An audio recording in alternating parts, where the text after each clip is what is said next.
So, Andre, I just talked to Eric Spoelstra recently, and one thing that he said that you're incredible at is kind of honing in on the different personalities of the team and Mhm.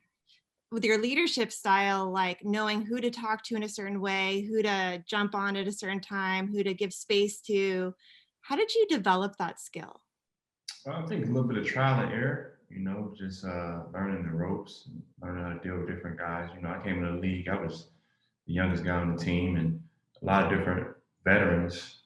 They had different personalities and approached me in different ways. So, and then as I got older, and leadership roles thrust on me, and maybe a little bit too early, I had to kind of figure it out. Had to learn the hard way sometimes, and then other times, was able to sit back and assess different things and try to learn teammates in different ways. And it just kind of developed. We always talk about, how things you do off the court and your relationship with your teammates in more of a family manner can really develop the relationship and help you interact with them and help you with, constructive criticism once you get on the court. So I've just been playing for a really long time and developed a sort of a knack for it. Who is your mentor as you were coming up in the league, and how has that sort of affected and impacted your mentor style? I had different mentors in different ways. Uh, Allen Iverson obviously was had a cult following when I came into the league, and with him it was really funny. He kind of made me feel like I belonged, and he used to always tell me, don't be so in awe of the guys you grew up watching. You're just as good as these guys, and you're on that level. So from a confidence standpoint, it took me, shot through the roof. Just knowing that one of the greatest players ever to play felt that way about me. And in terms of, just watching guys like Aaron McKee and Kevin Ollie, who, they really led by example in terms of, how I wanted to go about my business off the court, how I wanted to speak, how I wanted to present myself. Corliss Williamson was another guy. It's funny because I watched him really young playing in the Final Four, winning championships at Arkansas. So, that thing came back full circle. And then obviously Chris Webber, who was a guy that's how I was introduced to basketball.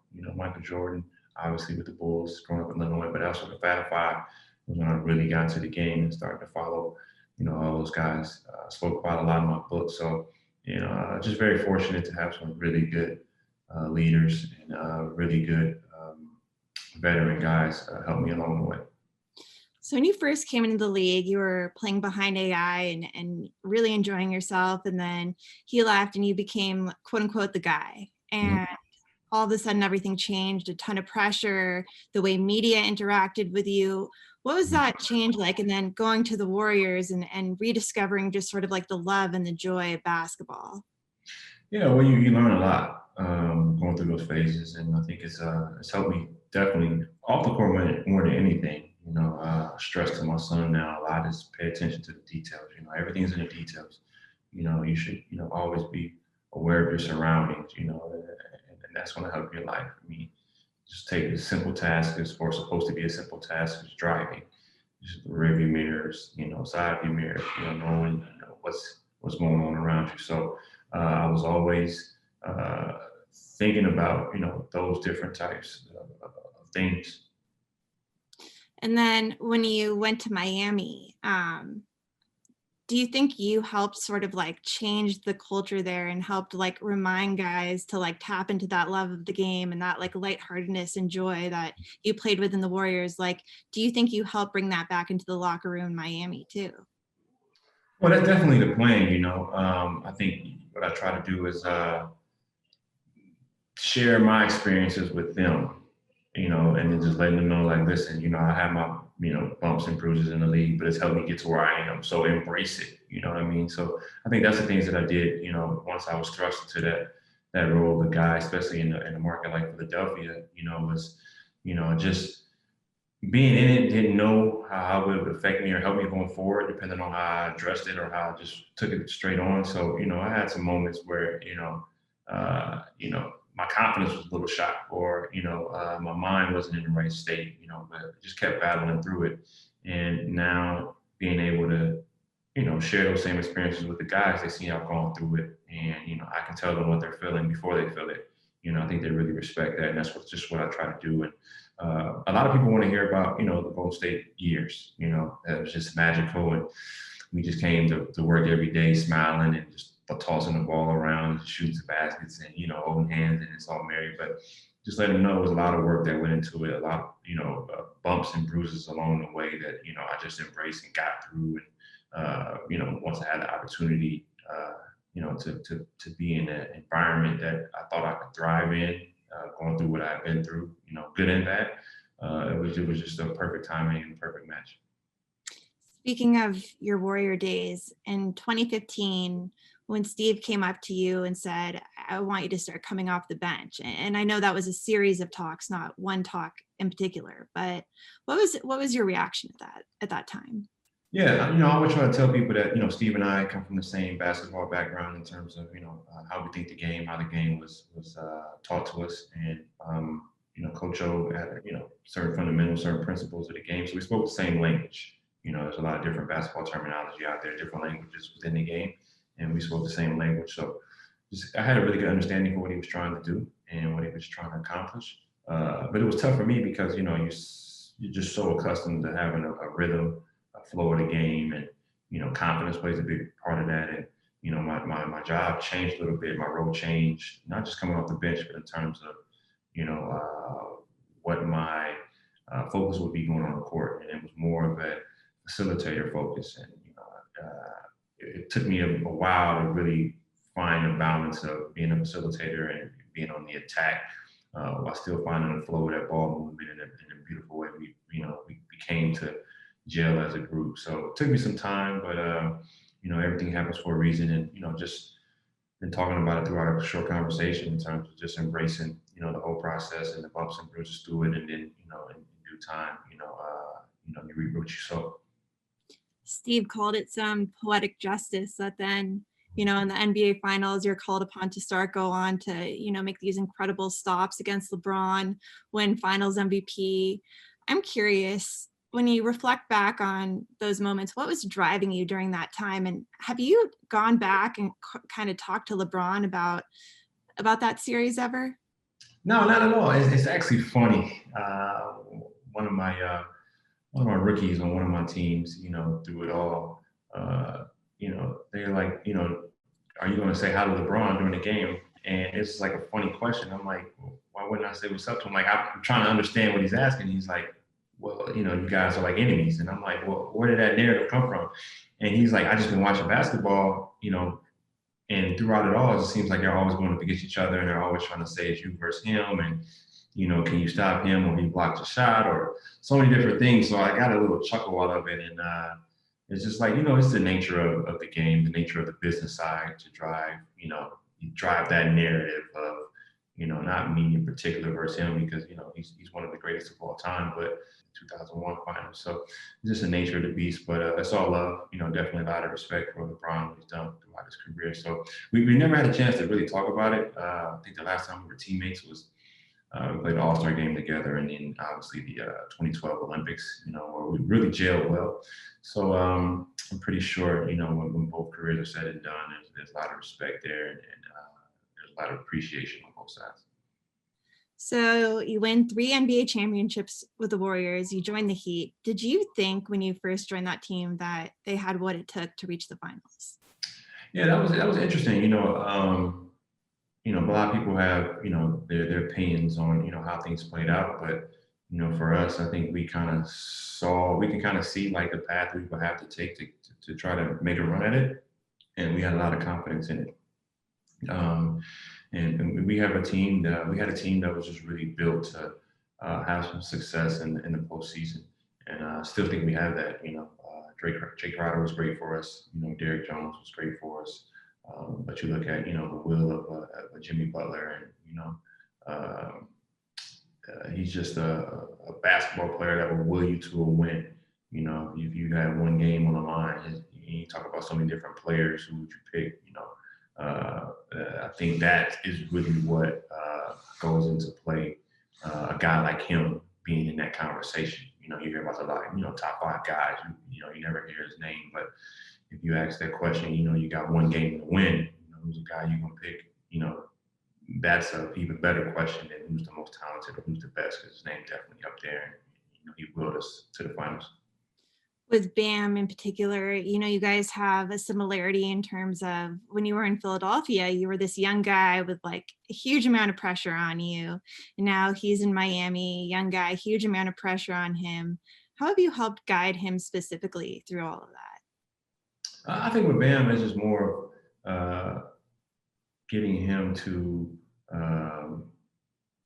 he cares a whole lot. He shows that he has a lot of emotions in terms of he wants to win, and he wants to maximize his game.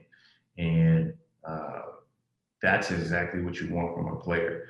But it's 82 games a year.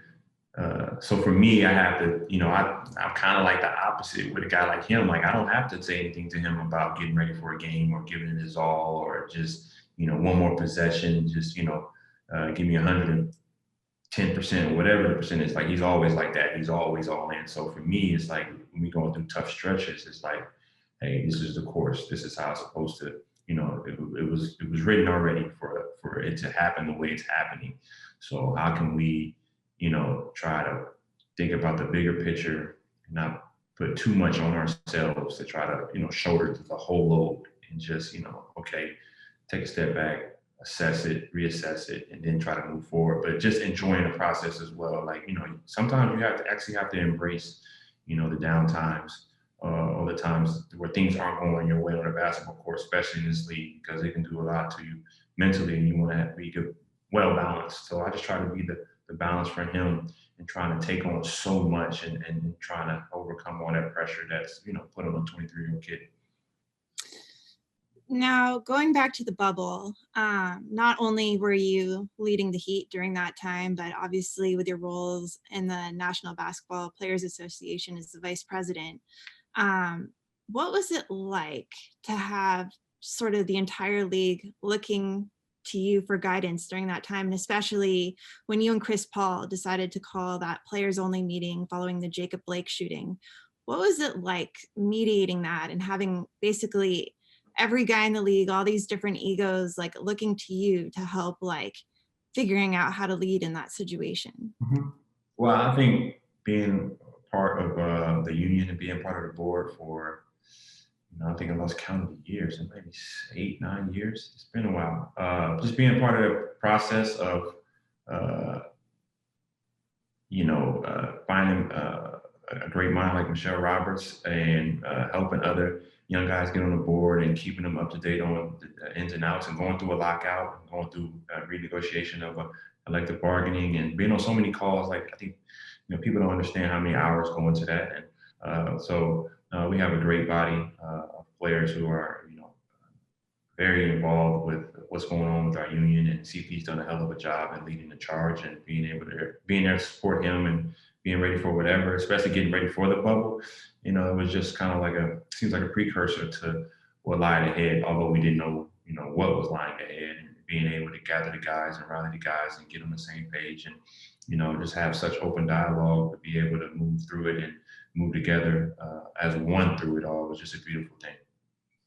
What was it like mediating that? Bam told me that one thing that really struck him about you was how honest you were. Like, there was no sugarcoating. You kind of laid out the options and, gave guys like the respect that they deserve. And we're like, hey, here are the implications of both options. And he said, like, one thing that he like really deeply respects about you is just how honest you always are. Yeah. Well, I think, age 37, you've seen it all. And he'll go through it too. I just talked about, who you're going to lean on, who can you talk to, who understands you. Is nothing like, someone who's been in your shoes. And, just seeing it all as a professional athlete, especially African-American. And, you see a lot, think about the game, the movie He Got Game, and, just everything that comes with being an African-American professional athlete, where we come from. And, there's so much put on us to try to, be the savior for so many people, right or wrong. And I think all those things play a part in it as well, understanding what the guys go through, understanding how they would like to receive a message, but at the same time, we have to accept a lot of things that we don't want to hear, and we need people to hold us accountable. We need people to give it to us straight. So, I've been on both sides of it. I've had the right message, I've had the wrong message. I've received the right message, and received the wrong message. So there's just a lot of experience that's gone into it that's helped me, where I am today. It's interesting too, right? Because you and Chris were rivals at one point. Like that rivalry between the Clippers and the Warriors was real, right? That's the funniest part of it. People always, CP and I joke about it. Like he and I really joke about it because we do so much work together, and we're on so many calls. We have to laugh about it, and people would think like, people ask me like, "Yo, you're cool with CP?"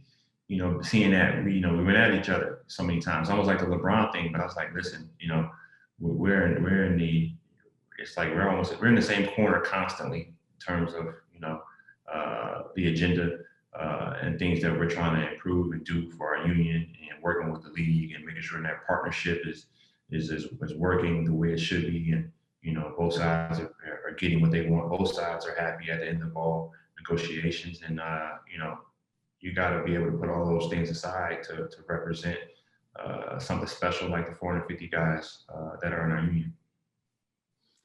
If mid-30s Andre could go back and tell 18-year-old Andre one thing after 17 years in the league, after everything you've been through, what is it that you would want to tell your younger self?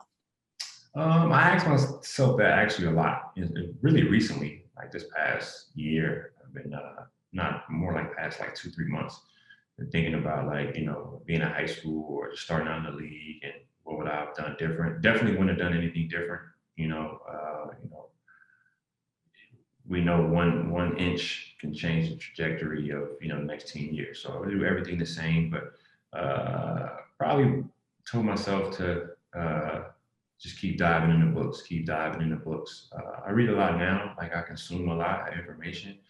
Back then I read, but I wasn't as